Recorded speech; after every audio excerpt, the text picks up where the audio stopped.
Welcome back to number 3 in our series on the protections of the private domain, the private association. And in this video, we're going to go deeper into how action, not just free speech and free speech advocacy, are protected. I'm going to read just a little blurb to you here, and then we'll break it down into real people language. Freedom of association involves freedom of speech and activities. The U.S. Supreme Court has again stated, deemed privileged, protected, that's protected, under certain circumstances, private association, the efforts of a union official to organize workers' action. So we're noting that the action of litigation controlled by laymen and a person organizing workers outside the First and 14th Amendment private association would be illegal with criminal or quasi-criminal penalties and or sanctions. So what are they saying here? Well, the PMA, the actions by the union person to organize these workers are protected because they're inside that association or that private organization. If those actions had been in the public, then the activities would have been criminal. So those are actions, right? Apparently, if someone said that only free speech and free speech advocacy are protected in the private association and not actions, then they would be mistaken to think that. So we only have the question about the litigation and the organizing workers, are those association services? Well, the answer to that is another question.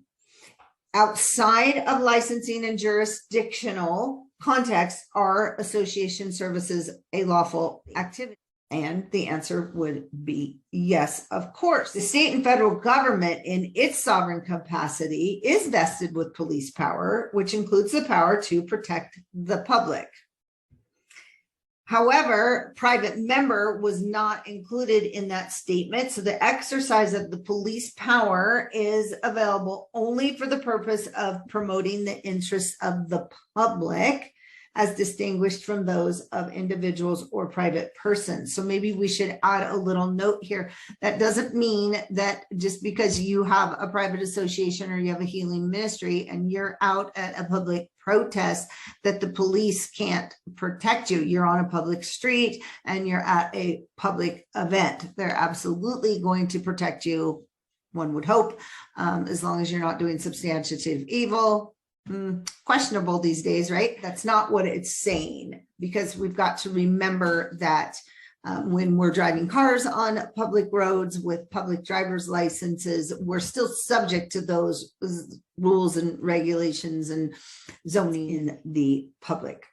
Sorry for the sidebar, but I thought that was important. The First and 14th Amendment to the U.S. Constitution give the individual the right to free speech, expression, and free assembly. That's the freedom of association against state police power, except for special circumstances.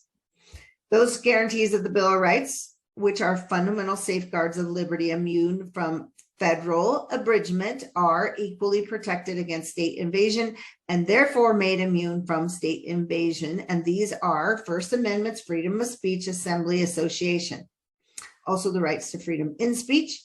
And those are coupled in the single guarantee with the rights of the people to peaceably assemble. So we get to do all of those things. We get to be protected in that. We also get to do those things in our private association.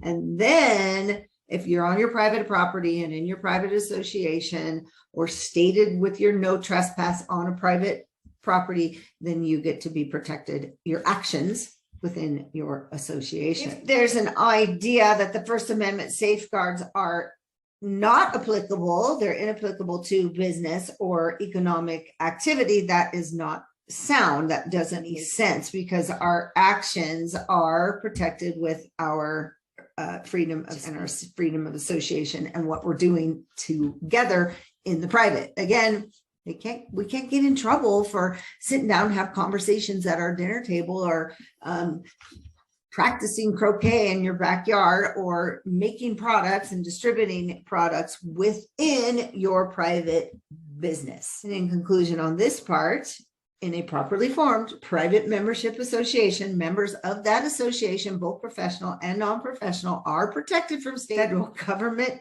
interference by the 1st, 5th, 9th, 10th, and 14th Amendment to the United States Constitution. They're also protected by the entire Constitution and the common law supporting the same. Furthermore, members are protected in Canada under Section 2 of the Canadian Bill of Rights and Freedoms and Canadian common law, protecting members of peaceful assembly associations. Okay, I hope you're hanging in there.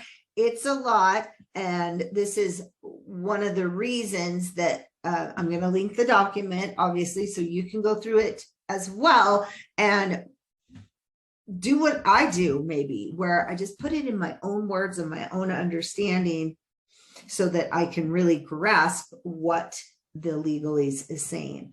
Thank you for being. Please like, subscribe, and share, and we'll see you in the next video.